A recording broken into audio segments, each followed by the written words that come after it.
नमस्कार। आप सबका स्वागत है आज का हिस्ट्री एमसीक्यू वीडियो 9वां वीडियो में। अगर आप चैनल पे नए हैं तो चैनल को सब्सक्राइब कर ले या फेसबुक पेज पे देख रहे हैं तो फॉलो कर ले। और तो चलिए चलते हैं बिना देर किए आज का पहला प्रश्न की ओर। पहला प्रश्न है, हर्षचरित्र किसके द्वारा लिखी गई थी? यानी जो हर्षचरित्र पुस्तक है उसके लेखक कौन है? तो ऑप्शन ए है Banabhatta, option B Kalidas, option C Valmiki, option D Vyas. तो ऑप्शन ए है बाणभट्ट। और यह प्रश्न एसएससी सीजीएल 2002 का पूछा गया प्रश्न है। प्रश्न संख्या 2 है, निम्नलिखित में वह अंतिम बौद्ध राजा कौन था? निम्नलिखित में वह अंतिम बौद्ध राजा कौन था जो संस्कृत का महान विद्वान और लेखक था? तो option A Kanishka, option B Harshvardhan, option C Ashoka, option D Bimbisara. तो ऑप्शन बी हर्षवर्धन। और यह प्रश्न यूपी पीसीएस 2012 का पूछा गया प्रश्न है। प्रश्न संख्या 3 है, कौन वर्धन वंश की राजधानी थानेश्वर से कन्नौज ले गया? तो ऑप्शन ए है राजवर्धन प्रथम, ऑप्शन बी है राजवर्धन द्वितीय, ऑप्शन सी है हर्षवर्धन, ऑप्शन डी है आदित्यवर्धन। तो ऑप्शन सी हर्षवर्धन। और यह प्रश्न एसएससी स्टेनोग्राफर परीक्षा 2011 का पूछा गया प्रश्न है। प्रश्न संख्या 4 है, हर्षवर्धन ने 606 ईस्वी में हर्ष संपत्ति की स्थापना किस उपलक्ष्य में की थी? तो ऑप्शन ए पूर्वी भारत की विजय के उपलक्ष्य में, ऑप्शन बी है सिंध विजय के उपलक्ष्य में, और ऑप्शन सी है कन्नौज पर अधिकार करने के उपलक्ष्य में, ऑप्शन डी है अपने राज्यारोहण के उपलक्ष्य में। तो ऑप्शन डी अपने राज्य के उपलक्ष्य में, मतलब अपने राज्यारोहण के उपलक्ष्य में। और यह प्रश्न एसएससी सीजीएल 2017 का पूछा गया प्रश्न है। प्रश्न संख्या 5 है, निम्नलिखित में से कौन हर्षवर्धन के दरबार से संबंध नहीं था?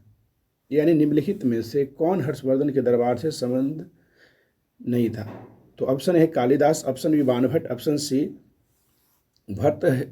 भर्तृहरि, ऑप्शन डी है मयूर। तो ऑप्शन ए है कालिदास। और यह प्रश्न एसएससी 2011 का पूछा गया प्रश्न है। प्रश्न संख्या 6 है, हर्ष के शासनकाल में उत्तर भारत का सबसे महत्वपूर्ण शहर कौन सा था? हर्षवर्धन के शासनकाल में उत्तर भारत का सबसे महत्वपूर्ण शहर कौन सा था? तो ऑप्शन ए है Thanesar, option B Kannauj, option C Ujjain, option D Pataliputra. तो ऑप्शन बी है कन्नौज। और यह प्रश्न एसएससी संयुक्त हायर सेकेंडरी 10+2 स्तरीय परीक्षा 2014 का पूछा गया प्रश्न है। प्रश्न संख्या 7 है, हर्ष की जीवनी किसने लिखी? यानी जो हर्ष है उसका जीवनी किसने लिखी? तो ऑप्शन ए है फिरदौसी, ऑप्शन बी है बराह मिहिर, ऑप्शन सी है बाणभट्ट, ऑप्शन डी है इनमें से कोई नहीं।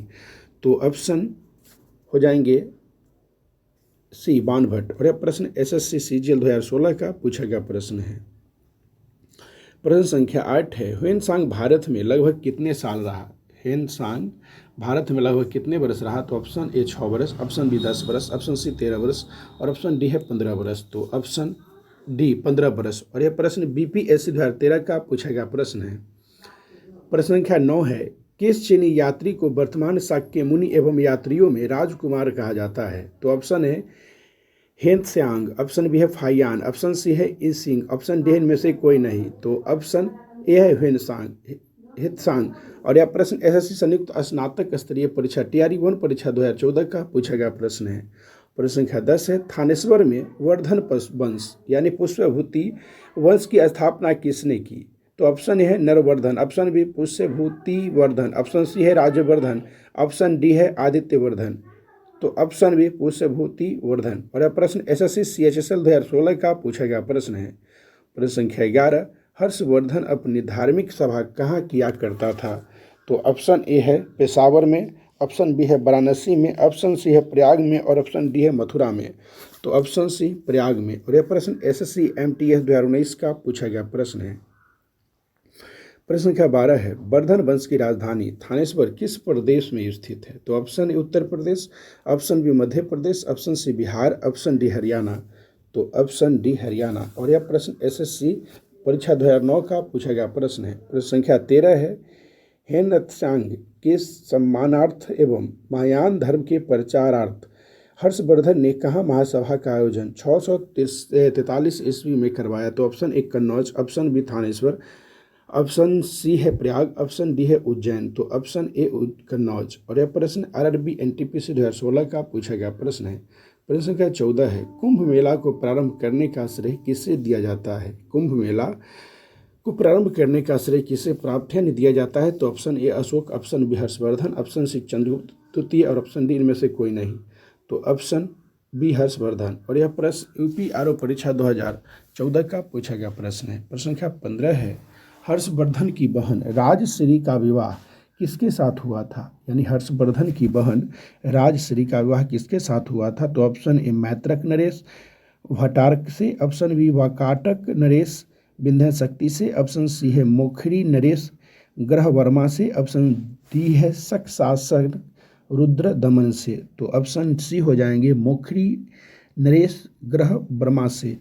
और यह प्रश्न एसएससी मल्टीटास्किंग परीक्षा 2014 का पूछा गया प्रश्न है। प्रश्न संख्या 16 है, निम्नलिखित में से किसने नालंदा विश्वविद्यालय का 100 ग्रामों की आय दान स्वरूप दिया? यानी निम्नलिखित में से किसने नालंदा विश्वविद्यालय को 100 ग्रामों की आय दान स्वरूप दिया? तो ऑप्शन ए है चंद्रगुप्त मौर्य, ऑप्शन बी चंद्रगुप्त प्रथम, ऑप्शन सी है चंद्रगुप्त द्वितीय, ऑप्शन डी हर्षवर्धन। तो ऑप्शन डी हर्षवर्धन। और यह प्रश्न आरआरबी एनटीपीसी 2014 का पूछा गया प्रश्न है। प्रश्न संख्या 17 है, हर्षवर्धन के अग्रज राज्यवर्धन द्वितीय की हत्या किसने की थी? तो ऑप्शन ए गौर नरेश शशांक, ऑप्शन बी मालवा नरेश देवगुप्त, ऑप्शन सी है मैत्रक नरेश भट्टारक, ऑप्शन डी है इनमें से कोई नहीं। तो ऑप्शन ए हो जाएंगे गौर नरेश शशांक। और यह प्रश्न एनडीए 2014 का पूछा गया प्रश्न है। प्रश्न संख्या 18 है, हर्षवर्धन के समय में कौन सा चीनी तीर्थयात्री भारत आया था? तो option A Megasthenes, option B है त्सांग, ऑप्शन सी है फायान और ऑप्शन डी है इत्सिंग। तो ऑप्शन बी हिंसांग। और यह प्रश्न एसएससी मल्टीटास्किंग परीक्षा 2013 का पूछा गया प्रश्न है। प्रश्न संख्या 19 है, चालुक्य राजा पुलकेशिन द्वितीय को किसने पराजित किया था? तो ऑप्शन ए परांतक प्रथम, ऑप्शन बी है परमेश्वर वर्मन प्रथम और ऑप्शन सी है नरसिंह वर्मन प्रथम, ऑप्शन डी है महेंद्र वर्मन प्रथम। तो ऑप्शन ए नरसिंह वर्मन प्रथम। और यह प्रश्न आरआरबी एनटीपीसी 2016 का पूछा गया प्रश्न है। प्रश्न संख्या 20 है, कन्नौज किस प्रदेश में स्थित है? तो option A Punjab, option B Haryana, option C Madhya Pradesh, option D Uttar Pradesh. तो ऑप्शन डी उत्तर प्रदेश। और यह प्रश्न बीपीएससी 2018 का पूछा गया प्रश्न है। प्रश्न संख्या 21 है, किस व्यक्ति को द्वितीय अशोक कहा जाता है?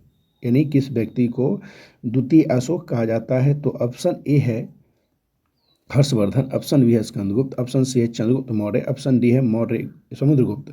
तो ऑप्शन ए हर्षवर्धन। और यह प्रश्न एसएससी स्नातक स्तरीय परीक्षा 2010 का पूछा गया प्रश्न है। प्रश्न संख्या 22 है, बाणभट्ट किस सम्राट के राज दरबारी कवि थे? तो option A Kanishka, option B Harshvardhan, option C Kumaragupta, option D है विक्रमादित्य। तो ऑप्शन है बी हर्षवर्धन। और यह प्रश्न आरआरबी एनटीपीसी 2016 का पूछा गया प्रश्न है। प्रश्न संख्या 23 है, कवि बाणभट्ट कहाँ का निवासी था?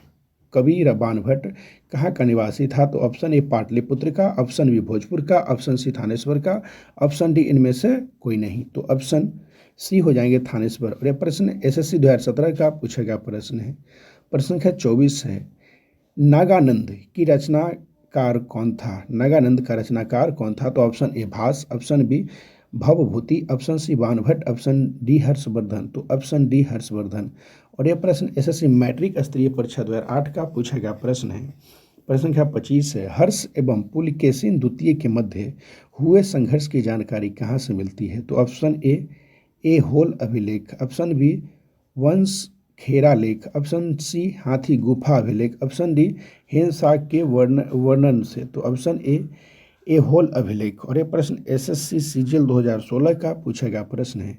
प्रश्न संख्या 26 है, प्रतापशील हुनहरिक केसरी महाराजाधिराज नामक उपाधियां निम्न में से किसकी थी? तो option A Narvardhan, option B Prabhakar Vardhan, option C है आदित्य वर्धन, ऑप्शन डी है राजवर्धन। तो ऑप्शन बी प्रभाकर वर्धन।